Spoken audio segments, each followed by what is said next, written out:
we please talk about UFC Vegas 57, headlined by Mr. Josh Emmett taking on Kelvin Kattar. That's a hell of a main event. Really, really nice main event, that one. There's actually some really interesting fights on this card. It is hella hot today. It is a hot one. I cannot wait to go and crack a nice cold beer. But first, I've been doing a lot of research into these fights throughout the week. If you're new to this, welcome. If you're a returning viewer, welcome back. Thank you for coming back.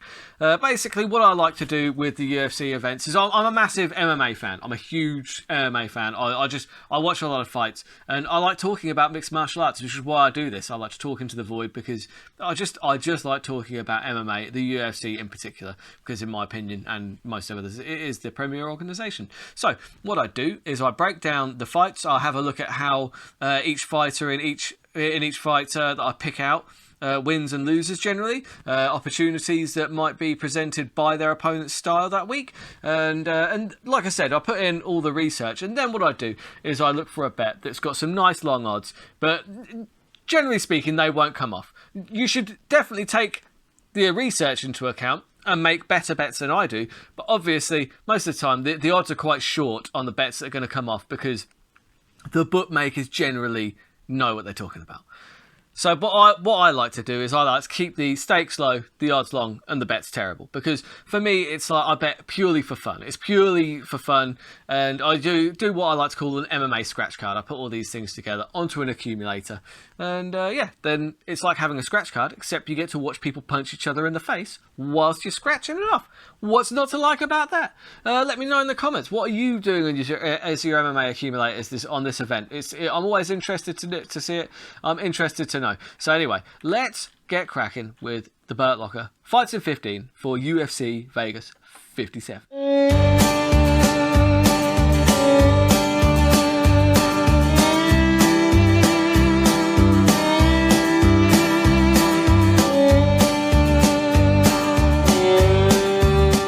Right, we are going to start off with the people's main event.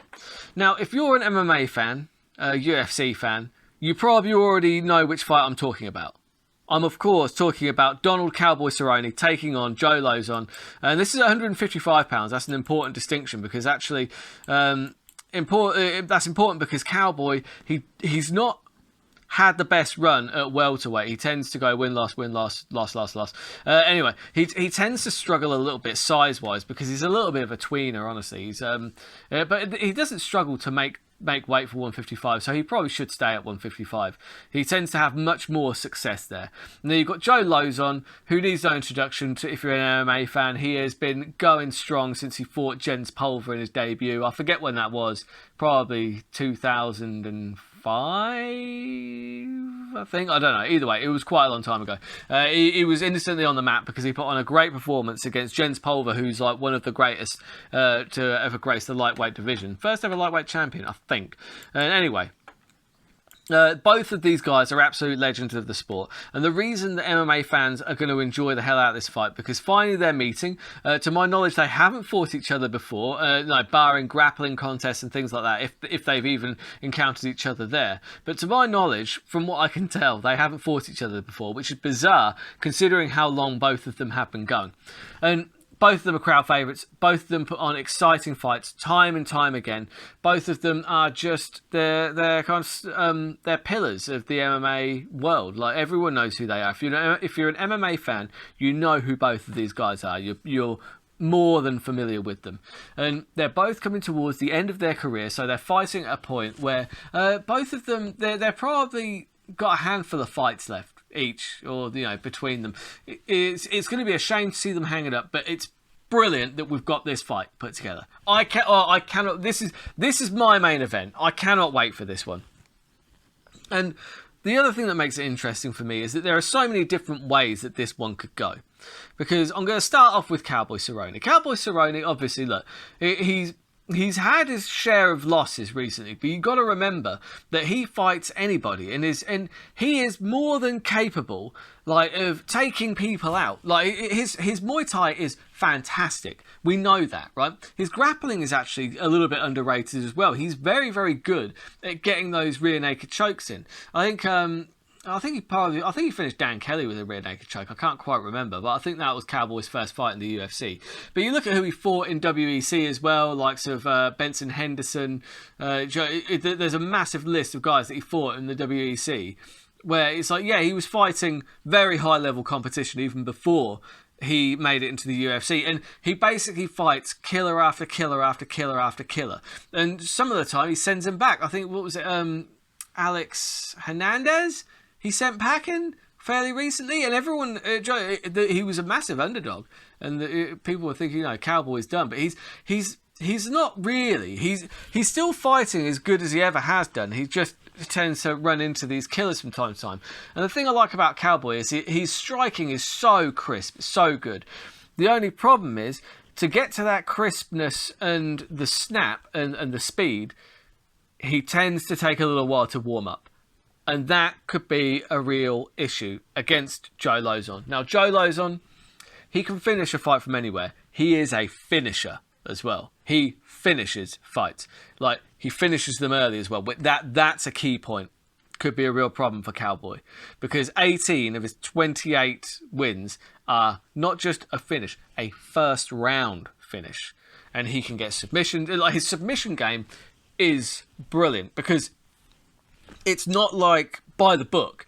He'll get something, and he understands that he has to control another part of the body in order to make sure he keeps that arm, or he keeps the head, he keeps the leg. I can't remember who he had it on, but he's like, it was like an armbar to a Kimura. He had so many options. He always leaves himself with options to progress and go, and he flows with it. He's in like a flow state quite a lot of the time. It's the same with his striking as well. You see, like his striking, I would say that technically that Cowboy is probably a better striker. That I don't think anybody could disagree with that, really. But I think that Joe Lauzon, he's an effective striker. He covers a lot of distance with his winging hooks. And when he catches somebody, when he smells blood, he swarms. He goes in and he will get that finish. He'll by any means necessary, he will get in there and he will get that finish. And if he knocks Cowboy down, he's going to be going for those submissions. Like I said, the main problem I see for Cowboy is that, yes, he's a fantastic striker. 6 head kick knockouts. He's one of the best head kickers in the game, actually. And the way that the reason he's such a good head kicker is because he sets it up. Like he's actually got he's got really good hands as well. He's got a very good 1-2 just like down the pipe. And a lot of the time, like he's got a lot of time he'll use the front high head kick as well. So he's using his front leg, and he uses the jab a lot, and he'll jab somebody's face off. And then what he'll do is, when he throws that head kick, he'll throw the jab, but the leg comes up with the jab. So the fighter will block the punch, and then it leaves the opening for the kick. Or sometimes he's very clever in the way he will use his strikes to maneuver his opponent and to put in their head where he wants them to, so he can bang land that high head kick and knock people out. Very, very good with that head kick. He's one of the best head kickers in the game. However, it usually takes him a little while to warm up to that, and the problem is people are now very aware of that. I'm hoping it's something that Cowboy has addressed, because if he hasn't, then Joe Lauzon is gonna go through him quickly. And for me, look, I don't really want to make a pick in this fight, because I like both of these guys. Both of these guys are absolute tremendous fighters. Nothing but respect for both. And you know what? I'll be happy whoever wins. I don't really want to see a loser in this fight. However, I'm here to make picks, and I put my money where my mouth is. My biggest problem here for Cowboy is, as good of a striker as he is, as well as he hides that high kick, as good technically as he is, he's a slow starter, and I haven't seen any evidence that that's going to change this time. Joe Lauzon, adversely, is a fast starter. 18 first round finishes. For that reason, I am going with Joe Lauzon to get this in the first round. Now, for me, Joe Lauzon is just so good with his submissions that that's generally what he'll go for. If he stuns somebody with a knockdown, he'll go in and he'll get the choke, he'll grab an arm, he'll do something. So you're getting 7s. That's 6-1 on the submission. That is a bargain, quite honestly. Terrible bet. Like I said, these bets rarely come off. Don't take my advice. You take the information I've given you. Make your own assessment. But what I would say is that the submission for Joe Lauzon is an absolute bargain odds-wise, because he gets a lot of submissions and his submission game is fantastic, like really, really good, like on very high level. So I'm taking that. That's what's going on my accumulator. 6-1 on the Joe Lauzon submission anytime. I would, however, side note, submission round 1 is 12-1 for Joe Lauzon. And I think that is likely the round that it will occur in. But as I say, because it boils down to Cowboy, slow starter, Lauzon, fast starter with savage submissions. So yeah, that's my pick. Joe Lauzon submission, likely to be in the first round. Now, the next one I'm looking at is going to be Tim Means against Kevin Holland in the welterweight division. Now, I've done a fair amount of research on this fight, and it's going to be a fun one. I mean, there is a clear favourite in this one, and it isn't the Dirty Bird, but the Dirty Bird does have things that he can offer Kevin Holland. Now, this breakdown is exclusive to my Patreon, so head on over to the Patreon if you want to catch this breakdown. You've got the main event, Kelvin Kattar versus Josh Emmett at £145. Now, this is really, really interesting, actually, because I've been waiting for Josh Emmett to get this kind of... this must be a title eliminator fight, really. Josh Emmett has just been going through people. Was he a tad fortunate against Dan Ige? I mean, it was a unanimous decision. Like, all the judges gave him that last round, but it was a close, nasty fight. And Josh Emmett, he has beaten a lot of good people, man, like Shane Burgos, Dan Ige, Michael Johnson. That knockout of Michael Johnson was terrific. Go back and watch that. Big overhand, just turning the lights out. That's what Josh Emmett is very, very good at. He trains out a team alpha male. He's 5'6", he's got a 70-inch reach, so he's going to be at a slight reach disadvantage, I believe. Yeah, no, he's not. Yeah, he is. Yeah, it's 2-inch reach disadvantage. Kelvin Kattar's slightly taller as well, and Kattar's quite good at staying behind. He throws the jab very well. He's got a very good cross. Like, all of his boxing really is just very, very good. He's fighting out of that New England cartel where they tend to have that very good boxing style. Now, obviously, he got the face punched off him by Max Holloway, but Max Holloway is just a beast. I don't think that Josh Emmett's going to be offering the kind of speed, reach and slickness that Max Holloway offered in that fight. But one thing that he might offer that Kelvin Kattar didn't get against Giga Chikadze is the threat of the takedown. Now, Team Alpha Male, they're very good wrestlers, like very strong guillotines, all of them.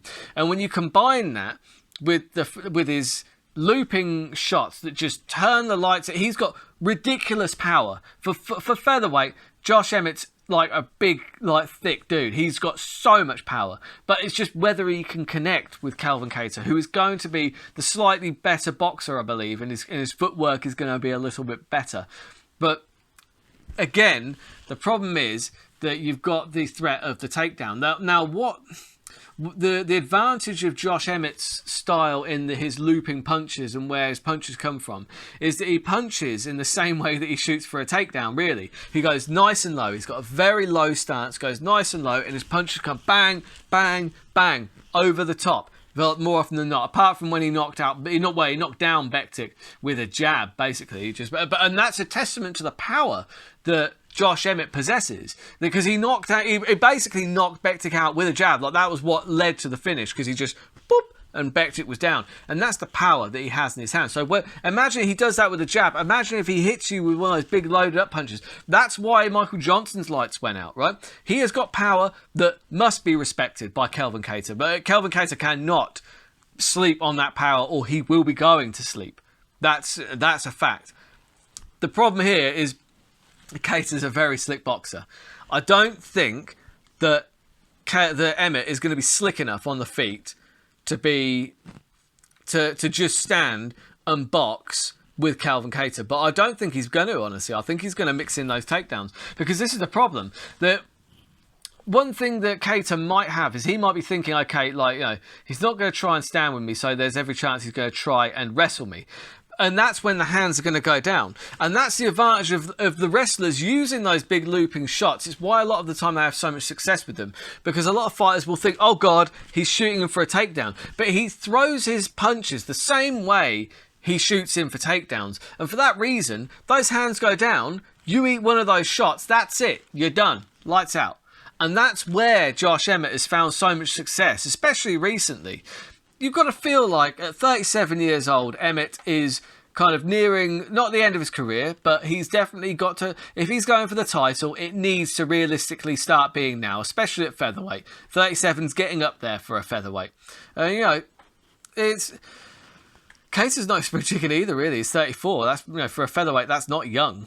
And this boils down to, can Emmett vary his attacks with the wrestling enough to catch Kattar sleeping and put him to sleep? And for me, I think if you want to place a bet that's going to come off, you need to take Kelvin Kattar by decision. That's honestly the most likely outcome, but the odds reflect that. The odds are fucking garbage on that bet.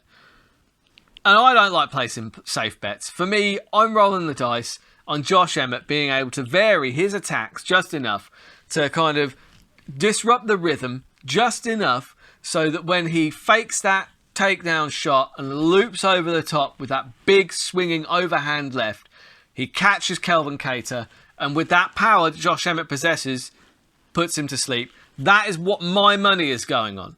That's a terrible bet. Like I said, the safe bet, Kattar by decision. But me, I'm not going with the safe bet. I'm taking Josh Emmett by knockout. Should be a really fun fight, this one, whichever way it goes. Big respect to both guys. I'm a big fan. So I'm putting all those bets onto my bet slip together. So you're taking Joe Lauzon to get the submission anytime. You've got Kevin Holland to get the finish over Tim Means. So that's just a submission, knockout, TKO. And then you've got Josh Emmett to get the knockout. Altogether, that is 87.50. That is my MMA scratch card for the week, and it is a terrible bet. But as I always like to do, I keep those odds long and those bets terrible. So yeah, I'll be doing a recap of this event next week, where I'll have a look at how my bets did, have a look at maybe who the winners and losers from the night of fights, which should be a really good night of fights that I'm very much looking forward to. So until next time, keep those odds long and those bets terrible.